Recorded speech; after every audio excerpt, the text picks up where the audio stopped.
214 ஆண்டுகள் பாரம்பரியமிக்க சேலம் சிவராஜ் சித்த வைத்தியசாலை சென்னை கிளைகளாக நுங்கம்பாக்கம் மற்றும் டி நகர் கிளைகளில் தினசரி காலை 8 மணி முதல் மாலை 8 மணி வரை மருத்துவரை நேரில் சந்தித்து ஆலோசனை பெறலாம். மேலும் இது பற்றிய தகவல்களுக்கு 9940533500 9788827500 என்ற எண்ணை அழைக்கவும். தினம்தோறும் விளக்கேற்ற நல்ல எண்ணெய் இதயம் நல்லெண்ணெய். வணக்கம் சார். நேற்றைய தினம் அரசியல் கிழமை ரொம்ப பரபரப்பாக போச்சுன்னு சொல்லலாம். ஒரு புறம் வெள்ளை அறிக்கை, ஒரு புறம் ரெய்டு ரொம்ப பரபரப்பாக போச்சு. நம்ம ரெய்டில் இருந்து தொடங்கலாம்னு நினைக்கிறேன்.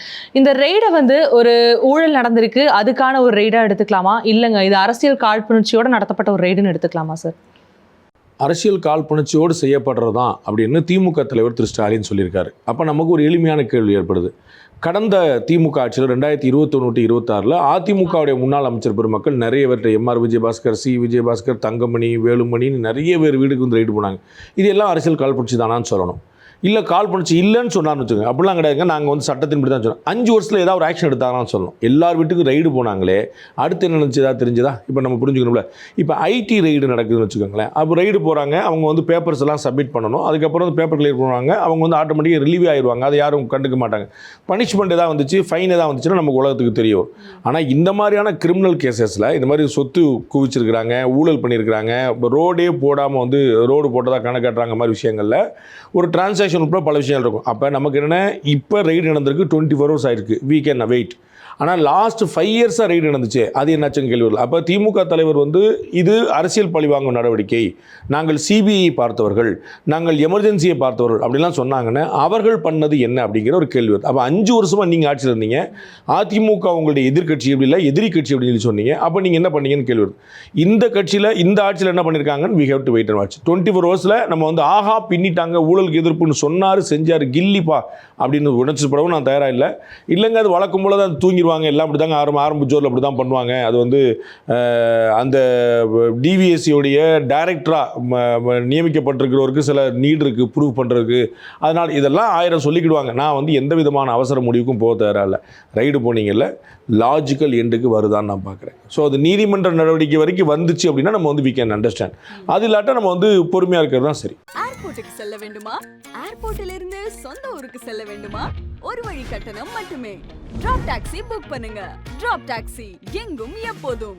ஓகே, நீங்கள் சொன்ன மாதிரி தான். ஏன்னா திமுக ஆட்சி அமைத்த உடனே அதிமுக அமைச்சர்கள் மீது ரைடு நடத்தப்பட்டது, ஆனால் எந்த ஒரு ஆக்ஷனும் எடுக்கலை. வெறும் ரைடு போனது பரபரப்பாக பேசப்பட்டது. தாவேகா தரப்புலேருந்து என்ன மாதிரியான ஆக்ஷன்ஸ் எடுக்கணும் சார் சட்டப்படி? அதாவது தமிழக முதலமைச்சருடைய ஸ்டேட்மெண்ட்டு அசம்பிளியில் என்ன, நான் தொட மாட்டேன், யாரையும் தொட விட மாட்டேன், இதற்கு முன்னாடி தொட்டவங்களையும் விட மாட்டேன், கரெக்டாக சொல்லிட்டேன்னா? ஸோ அவர் கரெக்டாக சொல்லிட்டார். எவ்வளோ நாள் பயிற்சி எடுத்துருப்பேன் நான். அப்போ இதற்கு முன்னாடி தொட்டவங்களை விட மாட்டேன் அப்படின்னு சொல்லி சொன்னால் அதை நான் ஏற்கனவே சொன்ன மாதிரி ஜுடிஷியல் ரிவ்யூ வரைக்கும் கொண்டு போய் நிப்பாட்டணும். அப்படின்னா தான் அது சரியாக இருக்கும். சார்ஜ் ஷீட் ஃப்ரேம் பண்ணுற வரைக்குமானது காவல்துறையோட வேலையாக இருக்கும். அதற்கு பிறகு நீதிமன்றத்தின் வேலையாக இருக்கும். அதுக்கப்புறம் ஜாமீன், வாய்தா, அப்பீலு, மேல் அப்பீலு, கியூரேட்டிவ் பெட்டிஷன் அப்படின்னு நிறைய விஷயங்கள் போயிட்டே இருக்கும். அது கோர்ட்டு கையில் இருக்குது, முழுக்க கவர்மெண்ட் கையில் கிடையாது. ஓரளவு கவர்மெண்ட் கையில் இருக்கிறது துரிதப்படுத்தலை. ஆனால் சார்ஜ் ஷீட் ஃப்ரேம் பண்ணுற வரைக்கும் முழுக்க கவர்மெண்ட் கையில் தான் இருக்குது, கோர்ட்டு கையில் கிடையாது. அப்போ நீங்கள் ஒரு குற்றப்பத்திரிகையை தாக்கல் பண்ணிட்டீங்க, அது போலீஸ் ரிப்போர்ட்னு சொல்லி சொல்லுவாங்க, அதை தாக்கல் பண்ணிட்டீங்கன்னா அதுக்கப்புறம் ஆல்ஃபைன். அது வரைக்கும் இவங்க அக்கறையோடு செயல்படுறாங்களா, ஆரம்ப ஜோரில் செயல்படுறாங்க பார்க்கணும். நமக்கு எல்லாருமே ரைடு போனீங்க, பேப்பர் கிடைச்சதுன்னு சொல்லுங்கள், பேப்பர் கிடைக்கலன்னு சொல்லுங்கள். பட் இந்த மாதிரியான ஒயிட் காலர் கிரைமில் கரூரில் ரோடு போடலை, ஆனால் ரோடு போடாமலே ரோடு போட்டதுக்கான பேமெண்ட்டை கொடுத்துட்டாங்க. இதுதான் பேஸ் கேஸ். இது அப்போ அந்த ரோடு கான்ட்ராக்டர் திரு ஏவவேலு கையில் இந்தாங்க ஒரு 3 கோடி ரூபா அப்படின்னு கொடுத்துருக்க மாட்டார். அந்த ப்ராஜெக்டே 3 கோடி 4 கோடி சம்திங், அதில் ஒரு பெர்சன்டேஜ் இருக்காங்கன்னு பண்ணியிருக்காங்கன்னு வச்சுக்கோங்க. அப்போ அதை கையில் கொடுத்துருக்க மாட்டார். சரி, கையிலேயே கொடுத்துருந்தாலும் ஏவவேலு அன்னை 2026 ஆட்சி மாறும், ஜூன் மாதம் ரைடு வருவாங்க, நம்ம பத்திரமா வச்சுருக்கணும்னு சொல்லி வச்சுருக்க மாட்டார். ஸோ இது மாதிரி ஒயிட் காலர் கிரைம்லலாம் ஒருவேளை நடந்திருந்தால் என்னென்ன பேப்பர் ஒர்க்லாம் அழிக்கணுமோ அதெல்லாம் கையோடு அழிச்சு விட்ருவாங்க. நம்ம அதனால தான் இவங்களுடைய அரெஸ்ட் எல்லாமே தேவையில்லை. நான் டேவில்னு சொல்லிட்டு இருக்கேன். நீங்கள் அரெஸ்ட்டுங்கிறது யாரை செக்யூர் பண்ணி ஜுடிஷியல் கஸ்டடியில் யாரை வைக்கணும்னா பயங்கரவாதிகள், கொலைகாரர்கள், பாலியல் வன்முறை செய்வர்கள், தேச துரோகிகள், போதைப்பொருள் கடத்தல்காரர்கள், கொடும் குற்றவாளிகள், இவங்கெல்லாம் நீங்கள் இதுக்குள்ள அவங்க சமூகத்தில் நடமாடக்கூடாதுங்கிறக்கா இந்த மாதிரி ஒயிட் காலர் கிரைம் பாருங்க. ராசா மேலே சொல்லப்பட்டது, செந்தில் பாலாஜி மேலே சொல்லப்பட்டது, இன்றைக்கி வேலு மேலே சொல்லப்பட்டது, இதெல்லாம் பார்த்தீங்கன்னா ஏற்கனவே நடந்து முடிஞ்சிருச்சு. இனிமே அவங்க இது பெருசாக ஒன்றும் மாற்றி பண்ண போகிறல, எல்லாமே எக்ஸிஸ்டிங். அண்ட் இவங்க யாருமே நீங்கள் போக சொன்னால் கூட ஜப்பானுக்கு போய் ஓடி போய் ஒழிஞ்ச மாட்டாங்க. நீங்கள் போய் ஜப்பான் ஓடி போயிருங்க தப்பிச்சு போனால் போக மாட்டாங்க. அவங்க நான் திருவண்ணாமலை தான் இருப்பேன், நான் இங்கே தான் பாலிடிக்ஸ் பண்ணேன்னு சொல்லுவாங்க. ஸோ அந்த மாதிரி ஒயிட் காலர் கிரைமில் வந்து பேக்ரவுண்ட் ஒர்க் வந்து டீட்டெயிலாக இருக்கணும். சிபிஐக்கும் சிபிசிஐடி மாதிரியான அமைப்புகளுமான அடிப்படை வித்தியாசம் என்னென்னா, நம்ம தமிழ்நாடு மாதிரியான மாநிலங்களில் சட்ட ஒழுங்கு போலீஸ் வந்து வச்சுவாங்கன்னா முதல்ல எஃப்ஐஆர் ஃபைல் பண்ணிடுவாங்க. அது வந்து லீகல் மேண்டேட். நீங்கள் ஒரு கம்ப்ளைண்ட் கொடுத்தீங்கன்னா ஃபஸ்ட்டு வந்து சிஎஸ்ஆர் போட்டு எஃப்ஐஆர் ஃபைல் பண்ணணும். அது உண்மையா பொய்யா, நீங்கள் ஏதாவது பழிவாங்க சொல்லலாம், அதெல்லாம் கிடையாது. முதல்ல எஃப்ஐஆர் போடு, இதுதான் ஃபஸ்ட் பாயிண்ட். சிபிஐ என்ன செய்வாங்கன்னா, முதல்ல கம்ப்ளைண்ட் வந்துச்சுன்னா பேக்ரவுண்ட் ஒர்க் ஃபுல்லாக பண்ணுவாங்க. ஃபோனை டேப் பண்ணுறது, சர்வேலன்ஸ் போடுறது, ஆளை பார்க்குறது, வேறு சோர்ஸஸ் விசாரிக்கிறது, இன்புட் எடுக்கிறது, மாதிரி விஷயங்கள் பண்ணுவாங்க. அதுக்கப்புறம் அவங்களுக்கு ஒரு பிரைம் ஆஃபீஸி கிடைக்கணும். அப்படி கிடச்சிச்சுன்னா கேஸ். அதனால தான் சிபிஐயோடைய ஸ்ட்ரைக் ரேட் வந்து கூட இருக்குது. அதனால தான் எல்லா கட்சிகளுமே எதிர்கட்சியாக இருக்கும்போது சிபிஐ விசாரணை தேவை, ஆளுங்கட்சியாக இருக்கும்போது சொல்ல மாட்டாங்க. எதிர்கட்சியாக இருக்கும்போது சிபிஐ விசாரணை. ஏன் சிபிஐ விசாரணை தேவை? அதுவும் இன்னொரு இன்வெஸ்டிகேட்டிவ் ஏஜென்சி தானே. அது ஏன் சிபிஐ ஏஜென்சி விசாரணை தேவைன்னா அவங்களுடைய பேக்ரவுண்ட் ஒர்க்கு ஸ்ட்ராங்காக இருக்கும். அதை மாதிரி வந்து சிபிசிஐடியில் தமிழ்நாட்டில் டிவிஎஸ்சியில் இவர்களெல்லாம் வந்து ரைடு போனாங்கன்னா கொஞ்சம் ஹோம் ஒர்க் பண்ணி பேக்ரவுண்ட் ஒர்க்கி போய் பண்ணிட்டு பண்ணாங்கன்னா அது வந்து உருப்படியானதாக ஒரு லாஜிக்கல் எண்டில் போய் நிற்கும். ஓகே, விஜய் அவர்கள் வந்து வந்த உடனே இந்த மாதிரி ரைடு எல்லாம் ஆரம்பமான உடனே இனிமே தொடர் ரைடுகளை நம்ம எதிர்பார்க்க முடியுமா சார்? என்னால் அப்படி கற்பனை பண்ண முடியல. தேவை ரைடுங்கிறது வந்து ஒரு சினிமா ஸ்டண்ட்டாக இருக்கக்கூடாதுன்னு நான் சொல்லுவேன். ரைடு பண்ணுறீங்க பண்ணல, ரைடு பண்ணவங்க மட்டும் தான். இப்போ இன்றைக்கி பாருங்கள், கோர்ட்டில் 100 கேஸ் நடந்திருக்கு. எல்லா கேஸும் ரைடுக்கு அப்புறம் வந்த கேஸுங்களா? ஸோ வந்து நீங்கள் வந்து ரைடு பண்ணி தான் பண்ணுங்க. நான் ஏற்கனவே சொன்னால் பேப்பர் ஒர்க்கு நீங்கள் பண்ணிட்டீங்க, கிரவுண்ட் ஒர்க் நீங்கள் பண்ணிட்டீங்கன்னா நீங்கள் அப்புறம் மற்ற விஷயங்களுக்காக நீங்கள் எடுக்கல பண்ணலாம். இவ்வளோ நாள் யாராவது டாக்குமெண்ட் வச்சுருப்பாங்க, நான் நம்பலை. நீங்கள் வந்து திரு செந்தில் பாலாஜியோ திரு ஆர் ராசாவோ எவ்வளோ ஸ்மார்ட்னு உங்களுக்கு தெரியும். அவங்க பொலிட்டிக்கலாக நல்லவங்களா கெட்டவங்களாங்கிறது உங்கள் பார்வை, அதுக்குள்ளே வரல. ஆனால் வந்து எவ்வளோ ஸ்மார்ட், எவ்வளோ இன்டெலிஜென்ட்னு தெரியும். அவங்க வந்து 10 லட்ச ரூபா கொடுத்தா இருந்தால் நல்ல வேலை இப்போ பாக்கெட்டில் வச்சு இப்படி வச்சிருப்பாங்களான்னு நம்ம எதிர்பார்க்கணும். நீங்கள் இந்த அசம்பிளி 2026 அசம்பிளி எலெக்ஷனில் எவ்வளவு வந்து ஓட்டுக்கு போச்சு அப்படிங்கிற நீங்கள் பார்த்தீங்க. அது லால்குடி தொகுதியில், கோயம்புத்தூரில், கரூரில், அரவக்குறிச்சியில், சென்னையிலன்னு தமிழ்நாட்டில் அவ்வளோ இடங்களில் வந்து பணம் எங்கேருந்து காசு வந்துச்சு? இந்த பக்கம் எலெக்ஷன் கமிஷன் நிற்குது, அந்த பக்கம் ஐடி நிற்குது, இந்த பக்கம் நாங்கள் ரைடு போனால் வச்சு. அப்போ வந்து இவ்வளோ பணம் எப்படி போயிருக்கும்? ஒரு ஓட்டுக்கு 1000 ரூபா வச்சுங்க, 3000 ரூபா 6000 ரூபா வரைக்கும்லாம் கொடுத்துருக்காங்க. நீங்கள் அப்போ வந்து ஒரு ஓட்டுக்கு 1 லட்சம் ஓட்டுக்கு மட்டும் கொடுத்தாங்கனால என்ன கணக்குன்னு வச்சுக்கோங்க நீங்கள். அப்போ இவ்வளோ பணம் எங்கேருந்து வச்சுருக்காங்க? ஸோ வந்து பொலிட்டீஷியன்ஸ் ஆர் வெரி ஸ்மார்ட். போலீஸ்காரங்களுக்கு அந்த ரூட் தெரியும். அவங்க நினச்சாங்கன்னா சரி பண்ண முடியும். இல்லை நம்ம வந்து ஒரு கேம் ஆடுவோம், நான் இப்படி அடிக்கிற மாதிரி அடிக்கிறேன், நீ அழுகிற மாதிரி அழுன்னு சொன்னாங்கன்னா அது நமக்கு ஒன்றும் தெரியாது, உட்காந்துட்டே இருப்பாங்க, அவ்வளோதான். அப்போ நம்ம வந்து எதிர்பார்க்கறது, மக்கள் வச்சிருக்கிறது மிகப்பெரிய நம்பிக்கை திரு விஜய்கிட்ட. அப்போ வந்து திரு ஜோஹோ, ஸ்ரீதர் வேம்பு போன்றவர்கள்லாம் வந்து கொதித்துறாங்க. நார்மலாக ரொம்ப சைலண்டாக இருப்பாங்க. நார்மலாக அவங்களாம் பேச மாட்டாங்க, வந்து கண்டுக்க மாட்டாங்க. வந்து ஒரு ப்ராக்ரெசிவ் பாலிடிக்ஸ் மட்டும் தான் பேசுவாங்க. நம்ம வந்து ஐடி எப்படி டெவலப் ஆகிருக்கு, ஃபாரின் அஃபேர்ஸ் எப்படி டெவலப் ஆகி, இது மாதிரி பேசுகிறவங்க வந்து டிஎம்கே ஆட்சியில் ஊழல் பெருகிருச்சு அப்படின்னு டைரெக்டாக அடிக்கிறாங்க. அப்போ அந்த அளவுக்கு வந்து இன்னொரு லேடி வந்து சொல்கிறாங்க, 10 வருஷமாக நான் ஸ்கூல் நடத்திட்டு இருக்கேன், சஃபகேட்டிங் ஆகி போச்சு அப்படின்னாங்க. ஸ்கூலை மூடிட்டு போயிடலாமா 10 தடவை தோணுச்சு அப்படின்னாங்க. இந்த மாதிரியான ஒரு பெரிய டார்ச்சர்லேருந்து மக்கள் வெளியே வந்துருக்காங்க. அப்போ வந்து ஒரு ஈஸி பிரீத் வந்திருக்குதோ அப்படின்னு நம்புகிறாங்க. நான் இன்னும் நம்பி முடிச்சல, நான் ஒன்றும் முடிவு பண்ணல. ஆமாம் நல்லாட்சி வந்துருச்சுன்னு சொல்ல, இல்லை இது ஒரு பொல்லாத ஆட்சி தான் நான் சொல்லலை. ஐடியாலஜிக்கலாக டிஎம்கேக்கும் இவங்களுக்கும் எந்த டிஃபரன்ஸும் கிடையாது. அதை நான் இன்றைக்கும் சொல்லுவேன், நாளைக்கும் சொல்ல போகிறேன், எனக்கு கையில் கொள்ள முடியல. ஆனால் ஆக்டிவிட்டியில் ஏதாவது டிஃபரன்ஸ் இருக்குதான்னு ஹி ஹேஸ் டு ப்ரூஃப். அது முதலமைச்சர் சொல்லணும், மற்றவங்க சொல்லணும். இன்னைக்கு வரைக்கும் நம்ம பேசிட்டு 43-44 நாளில் இது வந்து இது வரைக்கும் எந்த பிரச்சனையும் வரல, வெளியில் வந்து வரல. ஆஃபீஸர் சில இடங்களில் சில பண்ணுறா சொல்லிட்டு இருக்காங்க. அது வந்து ஒரே நாளில் கை சுத்தமாக வந்துடாது. நம்ம அதை ஸ்லோவாக சரி பண்ண முடியும் நான் நினைக்கிறேன். ஏன்னா நீங்கள் நரேந்திர மோடி சரியாக இருந்தாருன்னா கேபினட் சரியாக இருக்கும், கேபினட் சரியாக இருக்காருன்னா செக்ரட்டரிஸ் சரியாக இருப்பாங்க, செக்ரட்டரி சரியாக இருந்தாங்கன்னா ஜாயின்ட் செக்ரட்டரிஸ். அண்ட் இப்படி தான் கொஞ்சம் ஸ்லோவாக தான் மேலேருந்து டாப்லேருந்து பாட்டு வரும்போது இப்படி தான் வரும். அப்போ வந்து முதலமைச்சர் சரியாக இருந்தாருன்னா அமைச்சர் பெருமக்கள் சரியாக இருப்பாங்க, அமைச்சர் பெருமக்கள் சரியாக இருந்தாங்கன்னா செக்ரட்டரி சரியாக இருப்பாங்க. அதுக்கப்புறம் கொஞ்சமாக தான் வரும். கீழே வந்து ஒரு விஏஓ வாங்குறதையோ, ஒரு ரிஜிஸ்ட்ரார் வாங்குறதையோ, ஒரு ஆர்டிஓ வாங்குறதையோ இன்னைக்கு தடுத்துட முடியாது. அதெல்லாம் அவன் தான் சொல்லுவான், நான் எவ்வளோ செலவழிச்சு வாங்கினேன் தெரியுமில்லன்னு சொல்லுவார். ஸோ அது இருக்க தான் செய்யும். அதை நம்ம வந்து ரொம்ப விஜிலண்ட்டாக இந்த கவர்மெண்ட்டில் காசு வாங்க முடியாதுங்க அப்படின்னு ஒரு பயத்தை, இந்தியன் தாத்தா மாதிரி ஒரு பயத்தை ஏற்படுத்திட்டாங்கன்னா நத்திங் லைக் தட். அதை விட இன்னொரு பியூட்டிஃபுல்லான விஷயம் இருக்க முடியாது. பணமும் ஊழலும் அதிகம் புழங்கக்கூடிய இடம்னா வந்து இந்த நெடுஞ்சாலைத்துறை, பொதுப்பணித்துறை, இந்த துறை தான். இந்த துறையில் இனிமேல் ஆதவர்ஜுன் அவர்கள் வந்து ஊழல் நடக்காமல் நான் பார்த்துக்கிறேன் அப்படின்னு சொல்லியிருக்காரு பொதுப்பணித்துறையில். இது எல்லாமே சாத்தியம்னு நினைக்கிறீங்களா? சாத்தியம் இல்லாததுன்னு எதுவுமே கிடையாதுங்க. சாத்தியப்படுத்துகிறாங்களான்னு பார்க்கணும். நான் ஏற்கனவே பல அதிமுக எந்திரிச்சு வராதா, எந்திரிச்சு வர முடியும். நாம் தமிழர் முடிஞ்சிருச்சா, இல்லை. பாஜகவுக்கு தமிழ்நாட்டில் ஃபியூச்சர் இருக்கா, இருக்குது. எல்லாமே சாத்தியம்தான். Depends upon what they do. நீ வந்து தம்பி இந்த ஓட்டப்பட்டியில் ஓடிடுவியா அப்படின்னா, ஓடினா ஜெயிச்சுருவா தம்பி அப்படின்னா, ஓடினா தானே ஜெயிப்பேன், நான் வீட்டில் உட்காந்துட்டு நான் ஜெயிப்பேன்னு சொன்னேன் அப்படின்னு சொன்னால் நினைச்ச முடியும். அப்போ அவருடைய ஆக்டிவிட்டியை பொறுத்தளவுக்கு. அப்போ நெடுஞ்சாலைத்துறையில் வந்து நம்ம பார்க்குறோம், முதலமைச்சருக்கு பண தேவை இல்லைன்னு புரிஞ்சுக்கலாம் நம்ம. ஏன்னா அவர் நிறைய சம்பாதிச்சிருக்காரு, உழைச்சி சம்பாதிச்சிருக்காரு, சொந்த காசில் வச்சிருக்கிறாரு. நம்ம வந்து எல்லா கார், எல்லா வீடு, எல்லா வசதியும் இருக்கிறதுனால ஆனால் எல்லாருக்கும் அப்படி இருக்குன்னு சொல்ல முடியாது. நிறைய பேர் செலவழிச்சிருக்காங்க, அதை நீங்கள் மறந்துட முடியாது. எலெக்ஷனுக்கு செலவழிச்சிருக்காங்க, எலெக்ஷனுக்கு முன்னாடி செலவழிச்சிருக்காங்க, எலெக்ஷனுக்கு பிறகு செலவழிச்சிருக்காங்க, செலவழிச்சிட்டே இருக்கிறாங்க. அப்போ அவர்கள் வந்து எடுக்க நினைக்கலாம். அப்புறம் அடுத்த பாயிண்ட், எடுக்கிறதுல 2 வகை இருக்குது. ஒன்று பிடிங்கி திங்கிறது, இன்னொன்று வந்தது வாங்கி வைக்கிறது. வந்தது வாங்கி வச்சா நம்மளாம் நல்ல சேர் லிஸ்ட்டில் சேர்த்துருவோம். உங்களுக்கு என்ன பிடிங்கி தின்னா தான் கொஞ்சம் வருத்தமாக இருக்கும், பாவம் இப்படி பண்ணுறாங்க அப்படின்னு சொல்லி இருக்கணும். அப்போ வந்து முதல் இதுலேயே இவங்க சாட்டிஸ்ஃபை ஆகிறாங்களான்னு பார்க்கணும். முதல் இதுவுமே இல்லாமல், அதாவது வர்றதை வாங்கி வைக்கிறது கூட இல்லாமல் ஒரு மகாத்மா காந்தி, காமராஜர் மாதிரி இருப்பாங்கலாம் நான் நினைக்கல. வந்துச்சுன்னா ஆமாம் சொல்லுவோம், வாழும் காந்தி, வாழும் காமராஜ் சொல்ல நமக்கு என்ன இருக்குது, அது சொல்லிட்டு போயிடும். அதில் ஒன்று சந்தோஷமாக சொல்லுவோம், இன்னும் நல்லா கூவோம் நம்ம, அதில் ஒன்றும் பிரச்சனை இல்லை. ஆனால் அப்படி இருப்பாங்களான்னு தெரியல. எனக்கு என்னென்னா இந்த நாள் இன்னைக்கு வரைக்கும் கம்ப்ளைண்ட் இல்லை. அதனால் நீங்கள் வந்து நெடுஞ்சாலைத்துறையும் பொதுப்பணித்துறை மட்டும் சொல்லிட்டீங்க, ஏன் பள்ளிக்கல்வித்துறையில் பண்ண முடியாது நினைக்கிறீங்களா? சார் அங்கேயுமே 45,000 கோடி ரூபாய் பட்ஜெட், அடுத்தபடி அதுக்கு தான் வெறும் 10% வச்சுக்கோங்க. 10% நீங்கள் சரி சொல்லுவீங்களா? இப்போ நான் வந்து ஒரு 100 ரூபாய்க்கு ஒரு பொருள் வாங்குறேன், உங்களுக்கு 110 ரூபாய்க்கு விற்கிறேன், நீ நியாயம் சொல்லுவீங்களா அநியாயம் சொல்லுவீங்களா? நல்ல மனுஷன் 10 ரூபா தான் கூட வச்சாருன்னு சொல்லுவீங்க, உங்களுக்கு 10%ங்கிறது நத்திங். அப்போ 45,000 கோடி ரூபா பட்ஜெட்டுக்கு வெறும் 10% அடித்தா 4,500 கோடி ரூபா பேர் ஆனம் வருடத்திற்கு. எத்தனை செய்வார் நீங்கள் எண்ணி பார்த்துக்கோங்க, உட்காந்து அப்புறமா விரல் விட்டு எண்ணிக்கங்க. சரி, டாஸ்மாகில் பண்ண முடியாதா? பண்ணி காட்டியிருக்காங்களே, இது பாருங்க எவ்வளோலாம் பண்ண முடியும்னு. இதுவரை தமிழகம் காணாதெல்லாம் வந்து இடி சொல்லுது. டாஸ்மாக் கடையில் டூப்ளிகேட் சரக்கு, டாஸ்மாக் கடையில் அன்பில்டு சரக்கு, டாஸ்மாக் கடையில் உங்களுக்கு பில்லிங் இல்லாமல் கொடுக்குறதுங்கிற வேறு, ஸ்டாக்லேயே நான் பில்லிங், இதெல்லாம் வந்து ஈடியோடைய புகாரில் இருக்குது.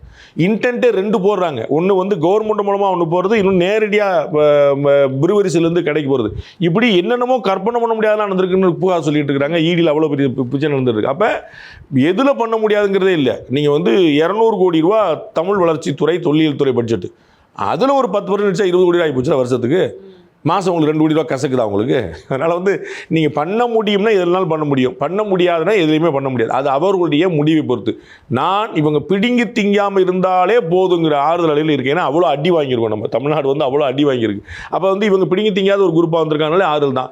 அவர்கள் வந்து வர்றதையும் வேண்டாம்னு சொல்லி சொல்கிறதுக்கு வந்தாங்கன்னா தட்ஸ் அமேசிங். இப்போ பள்ளிக்கல்வித்துறையில் வந்து அந்த என்ஓசி அப்படின்னு சொல்லி சொல்லுவாங்க. நம்ம வந்து சிபிஎஸ்சி ஸ்கூல் நடத்துனீங்கன்னா அதுக்கு தமிழ்நாடு அரசு வந்து ஒரு அனுமதியும் தேவையில்லை.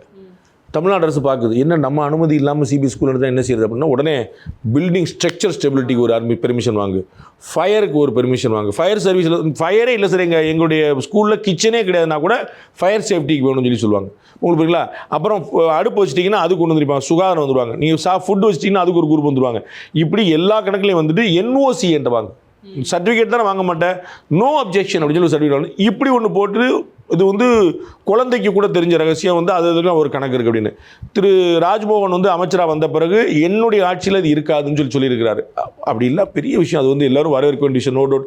இதற்கு முன்னாடி அந்த சங்கத்தில் முக்கியமான பொறுப்பில் இருக்கக்கூடிய நந்தகுமார் உள்ளிட்டவங்கலாம் ரொம்ப ஓப்பனாக சொல்லியிருக்காங்க, எல்லாம் 1000 கோடி அடிச்சிருக்காங்கன்னு சொல்லியிருக்காங்க. அப்போ வந்து எங்கேருந்து வரும்? மக்கள்கிட்ட தானே வரும். அப்போ அந்த ஸ்கூல் என்ன செய்வாங்க? ஃபீஸில் தானே வாங்குவாங்க, டொனேஷனில் தானே வாங்குவாங்க. நீங்கள் வந்து எங்கே அட்லாஸ் கடைசியில் அது வந்து மக்கள்கிட்ட தானே போய் நிற்கும். யாராவது பள்ளிக்கூட நிறுவனர் யாராவது கொடுக்க போகிறாங்களா காசு? அவங்க வந்து உங்களுக்கு கொடுக்கணும் காசு இங்கேருந்து வாங்கி அவங்க வாங்கி கொடுத்து போகிறாங்க, அதில் ஒரு 10 ரூபா அவங்க எடுத்துகிட்டு போகிறாங்க. அப்போ கடைசியில் பாதிக்கப்பட போகிற யாராக இருக்கும் போது காமன் மேனாக தான் இருக்கும். அப்போ வந்து எல்லா துறைகளிலுமே ஊழல் சாத்தியம். இவர்கள் வந்து ஊழல் செய்யாமல் இருக்கிறாங்களான்னு நம்ம பார்க்கணும். ஓகே, இப்படி திமுக, அதாவது எல்லா துறைகளிலும் முன்னாள் அமைச்சர்களுக்கு இருக்காங்களே திமுக அமைச்சர்கள், இவங்க எல்லார் மேலேயுமே ஆக்ஷன் எடுக்கிறாங்க, சரியான ஒரு முறையான நடவடிக்கை எடுக்கப்படுங்கிற பட்சத்தில் திமுகவுடைய நிலை என்னவா இருக்கும் சார்? அவங்க ஃபேஸ் பண்ணுவாங்க. ஏன்னா இன்றைக்கி இந்தியாவிலே ஒரு கட்சிக்கு லீகல் விங் ரொம்ப ஸ்ட்ராங்காக இருக்குன்னா அது வந்து திமுகவோட தான். அதனால தான் அந்த கட்சியில் பார்த்தீங்கன்னா எப்பயுமே ஒரு லாயருக்கு வந்து ராஜ்யசபாவில் கொடுத்துக்கிட்டே இருப்பாங்க. அது சண்முக சுந்தரமாக இருக்கட்டும், வில்சனாக இருக்கட்டும், ஆர்எஸ் பாரதியாக இருக்கட்டும், இந்த மாதிரி யாராவது ஒருத்தர் வந்து கொடுத்துக்கிட்டே இருப்பாங்க. ஏன்னா அந்த வழக்கறிஞர் பிரிவு வந்து ரொம்ப ஸ்ட்ராங். அது வந்து பேஸில் வச்சுருக்காங்க. அவங்க வந்து சும்மா நாத்துக்கு 10 கேஸை இந்த பக்கம் போட்டே இருப்பாங்க, இந்த பக்கம் கேஸை டீல் பண்ணுற ஆள் வச்சுக்கிட்டே இருப்பாங்க. அதனால் வந்து ரெண்டுமே அவங்க செய்வாங்க. அதனால் வந்து தே வில் ஃபேஸ் இட். அதெல்லாம் நீங்கள் அகில இந்தியாவை ஆட்டி படைத்த சுப்ரீம் கோர்ட்டே மைண்ட் போக்லிங் அப்படிங்கிற ஒரு வார்த்தையை பயன்படுத்தின அந்த 2G கேஸில் என்னாச்சு? வாங்க பாஸ், நாங்கள்லாம் லெஃப்ட்டில் டீல் பண்ணி விடுவோம் சொல்லுவாங்க. அதில் போகிறீங்களா? சுப்ரீம் கோர்ட் வந்து பிரைம் ஆஃபீஸ் இருக்குன்னு சொல்லிட்டு இஃப் எம் நாட் ராங் 122 லைசன்ஸை வந்து கேன்சல் பண்ணிச்சு. அவ்வளோ பெரிய ஆக்ஷன் சுப்ரீம் கோர்ட் எடுத்துருச்சு, ஆக்ஷன் எடுத்துருச்சு. நீங்கள் வந்து கேஸ் என்ன ஆகுதுன்னே தெரியல, முறையாக நடந்திருக்குன்னு முடிவு அறிவிச்சிருச்சு, லைசன்ஸ் கொடுக்கப்பட ரத்து பண்ணிருச்சு. அவ்வளோ தூரம் போச்சு சுப்ரீம் கோர்ட். வேறு யாரும் கிடையாது, ஏடிஎம்கே பண்ணாங்க, டிஎம்கே பண்ணாங்க, பிஜேபி பண்ணாங்கன்னா பழிவாங்க சுப்ரீம் கோர்ட் இட்ஸ் டன். அப்போ வந்து நீங்கள் என்ன சொல்லுவீங்க? ஸோ வந்து டிஎம்கே வந்து ரொம்ப ஸ்ட்ராங்கான லீகல் வச்சுருக்காங்க. அவங்களுக்கு எப்படி ட்ராக் பண்ண தெரியும், தமிழில் மொழிபெயர்த்து கொடுங்கம்பாங்க. எங்களுக்கு வந்து நீதித்துறையில் இடஒதுக்கீடு வேணும்பாங்க, இந்த நீதிபதி விசாரிக்கக்கூடாதும்பாங்க, இன்னி பெடல் எடுப்பாங்க. ஓகே, சிஎம் சார் வந்து அசம்பிளியில் பேசும்பொழுது நம்மளுமே முன்னாடி சொல்லியிருந்தோம், தொடமாட்டோம், தொடவிட மாட்டோம், இந்த மாதிரியான விஷயங்கள், தொட்டவர்களையும் விட மாட்டோம். ஓகே, இது வந்து வெறும் திமுக அமைச்சர்களுக்கு மட்டும் பொருந்துமா இல்ல அதிமுக அமைச்சர்களுக்கும் பொருந்துமா? அதாவது அதிமுக முன்னாள் அமைச்சர்கள், அதிமுக முன்னாள் அமைச்சர்கள் மேல இனிமே புதுசா போட வேண்டியது இல்லை, போட முடிஞ்சா சந்தோஷம் தான். ஏற்கனவே இருக்கிற வழக்குகளை விரைவுபடுத்தலாம்ல. நீங்க இப்ப நீங்க ரெய்டு போச்சுன்னு பாத்தீங்கல்ல, ரெய்டு போச்சுன்னா வழக்கு இருக்குல்ல, இப்போ ஏவாவேலு வந்து வழக்கு, அதனால ரெய்டு, ரைட். அப்போ அதே மாதிரி வந்து விஜயபாஸ்கரோ, தங்கமணியோ, வேலுமணியோ, மற்றவங்கள கேசி வீரமணியோ, யார் யாரெல்லாம் வந்து வழக்கு, யார் யாரெல்லாம் ரெய்டுக்கு உள்ளானாங்களோ அவங்கள வழக்கு இருக்கும்ல, வழக்கு விரைவுபடுத்த வேண்டியதானே. அப்போ நீங்க அதிமுகவா திமுகங்கல நீங்க அவங்கள பூரா உங்க கட்சியில் சேர்த்துட்டு இருக்கீங்க. அதுதான் இப்போ என்ன நடவடிக்கை எடுப்பாங்களா மாட்டாங்களான்னு ஒரு கேள்வியில் இருக்கு. அது என்ன விமர்சனம் பண்ணுவாங்க அப்படின்னா, நம்ம அதான் நான் வந்து எந்த முன்முடிவுக்கும் வர வரும்ல, அதனால திரு விஜய் மேலே பாசிட்டிவாகவும் வர வரும்ல, நெகட்டிவாகவும் வர வரும்ல. என்ன விமர்சனம் இவங்கெல்லாம் செய்வாங்க அப்படின்னா, பிஜேபி தான் வாஷிங் மிஷின் கட்சி, கங்கை மாதிரி, அதுக்குள்ளே ஒரு முங்கி எந்திரிச்சிங்கன்னா புனிதமாயிருவீங்க. அது வந்து உங்களுக்கு வந்து அழுக்கு துணியாக இருப்பீங்க, அதில் வந்து துவைச்சா அது பயங்கரமாக வந்து க்ளீன் பண்ணி வந்துடும் சொல்லுவாங்க. ஆனால் வந்து தாவேக்கா அந்த மாதிரி மாறுதான் நம்ம பார்க்கணும். திரு விஜய் அவர்கள் தமிழக முதலமைச்சர் சொல்கிறார், 2017 இந்த நாட்டாண்ட புண்ணியவான்கள் அப்படின்றார். 2 பேர் தான் 2017 ஆண்டு இருக்கிறாங்க. 2017 முன்னாடி நிறைய பேர் இருக்காங்க. அப்போ 2017 ஆண்டவர்னா ஒன்று ஓபிஎஸ் 2017 பிப்ரவரி மார்ச் வரைக்கும் இருந்தார். அதுக்கப்புறம் வந்து இபிஎஸ், அதுக்கப்புறம் ஸ்டாலின், 3 பேர் தான் இருக்கிறாங்க. அப்போ யாரை சொல்கிறார்? அப்போ திரு இபிஎஸ் உடைய அமைச்சரவையில் இருந்தவர் தான் செங்கோட்டையன், அந்த கட்சிக்கு ஆதரவாக இருந்தவர் தான் ஜேசிடி பிரபாகர். இன்றைக்கி அந்த கட்சியில் இருக்கக்கூடிய அத்தனை பேருமே அங்கேருந்து வந்தாங்க. ஏன் சிடிஆர் நிர்மல்குமார் அந்த கட்சியில் இருந்தவர் தானே, ஏடிஎம்கேல இருந்தவர் தான். யார்? திரு எடப்பாடி பழனிசாமி தலைமை ஏற்று இருந்தவர் தான். அப்போ வந்து இவர்களெல்லாம் ஊழல்வாதிகள் அப்படின்னு சொல்லி சொன்னால், அதாவது திரு இபிஎஸ் ஊழல்வாதின்னு சொல்லி சொன்னால், அவருடைய அமைச்சரவையில் இருந்தவர்கள், அவருடைய கட்சியில் இருந்தவர்கள், அதை நம்ம யோசிக்கணும். இப்போ கட்சியில் சேர்ந்திருக்கிறாரு உடுமலை ராதாகிருஷ்ணன், அவர் அங்கே இருந்தவர் தான். கடம்பூர் ராஜு அவர் இணைஞ்சிருக்கிறாரு, அவர் அந்த கட்சியில் இருந்தவர் தான். இது மாதிரி நிறைய பெருமக்கள் இணைஞ்சிருக்காங்க. அண்ணன் சி விஜயபாஸ்கர் இணைய போகிறாரு, அது அண்ணன் இவர் சிவி சண்முகம் என்ன செய்ய போகிறாருன்னு பார்க்கணும். இப்போ இவங்கெல்லாம் எந்த கட்சியில் இருந்தவங்க, எந்த ஆட்சியில் இருந்தவங்க?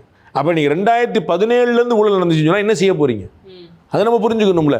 அப்போ நமக்கு வந்து இந்த அரசு திமுக அதிமுகன்னு இல்லை, ஏற்கனவே தொட்டல் விட மாட்டோம். அது யாருங்கிற நம்ம நாங்கள் கை தான் பார்ப்போம், நாங்கள் வந்து அதுக்கு முன்னாடி இருக்கிற பாலிடிக்ஸ் பார்க்க மாட்டோம். இந்த கிளாரிட்டி வந்துச்சுன்னா that will be great. Okay, ஒருவேளை அதிமுகவில் இருக்கக்கூடிய முன்னாள் அமைச்சர்கள் இப்போ தாவேக்கால இணைந்திருக்காங்க இல்லையா, இவங்க மேலே ஆக்ஷன் எடுக்காம பார்ஷாலிட்டி பார்த்தாங்கன்னா அது தாவேக்காவுக்கு கண்டிப்பாக ஒரு டிராபேக்காக தானே சார் இருக்கும்? அதை அதிமுக, பாஜக, பாமக உள்ளிட்ட அதை வந்து திமுக உள்ளிட்ட பிற கட்சிகள் ஹைலைட் பண்ணாங்கன்னா சரியா இருக்கும். ஏன்னா எங்கள் மேலே மட்டும் கேஸ் போடுறாங்க, ஏடிஎம்கே மேலே கேஸ் போட மாட்டாங்க, அது அந்த வழக்கு என்னாச்சு அப்படின்னு ஒரு கேள்வி இருக்கும். திமுக அதை செய்யும், திமுக அப்படி செய்யக்கூடியதான் ஒரு பியூட்டிஃபுல்லான எதிர்கட்சி. அவங்க அந்த மாதிரி செஞ்சாங்கன்னா அது மக்கள்கிட்ட வெளிச்சத்துக்கு வரும். நம்ம வந்து ஊழல் செய்தவர்கள் திமுகங்கிற கேள்வி கிடையாது. ஊழல் செய்தவர்கள் நடவடிக்கைக்கு உள்ளாகணும், தப்பு செஞ்சவங்க சிறைக்கு போகணும். அந்த காட்சிகள் வந்து மக்களுக்கு ஒரு பெரிய நம்பிக்கையை கொடுக்கும். ஆமாம், அப்போ 4 பேருக்கு வந்து தப்பு செய்யக்கூடாதுங்கிற ஒரு எண்ணத்தை கொடுக்கும். அதுதான் நம்ம வந்து பார்க்குறோம். அப்போ வந்து நம்ம வந்து பார்த்திங்கன்னா ஒரு ஃப்ளைட் கிராஷ் அப்படின்னு நியூஸ் கேள்விப்படுவாங்க. அடுத்த ஒரு மணி நேரத்தில் ஃப்ளைட் இருக்கும். அப்போ மனசில் ஒரு பீதி இருக்கும். இப்போ தான் அதனால எல்லா ஃப்ளைட்டும் கிராஷ் ஆகிடும் அர்த்தம் இல்லை.